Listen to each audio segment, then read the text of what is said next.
অতঃপর কবি এসে জনতার মঞ্চে দাঁড়ালেন।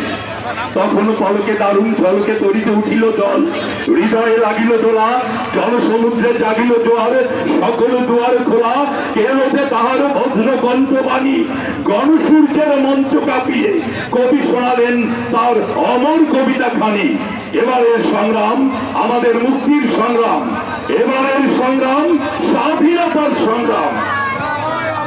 সুধী মণ্ডলী, বঙ্গবন্ধু ৭ই মার্চের ভাষণের পক্ষ থেকে আপনাদের সামনে উপস্থাপন করতে যাচ্ছি পিরোজপুরের মুক্তি সংগ্রামে জীবন উৎসর্গকারী শহীদ ওমর ফারুকের রক্তগাথা ইতিহাস।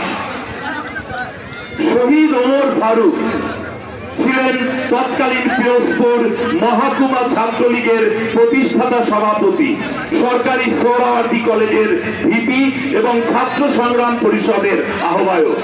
1971-এর 23শে মার্চ পিরোজপুর শহরের টাউন ক্লাব ময়দানের শহীদ মিনারের পাদদেশে ছাত্র জনতার অংশগ্রহণে এক সমাবেশে প্রথম স্বাধীন বাংলার পতাকা উত্তোলন করেন শহীদ ওমর ফারুক। 26শে মার্চ 1971 আনুষ্ঠানিকভাবে বঙ্গবন্ধু স্বাধীনতা ঘোষণা করলে শুরু হয় মুক্তিযুদ্ধ। এ সময় ওমর ফারুক এলাকার ছাত্র যুবকদের সংগঠিত করে মুক্তিযুদ্ধের প্রস্তুতি নিতে শুরু করতে থাকেন। ঘটনার পরিক্রমায় ২রা মে পিরোজপুরে ট্রেজারি লুট হয়।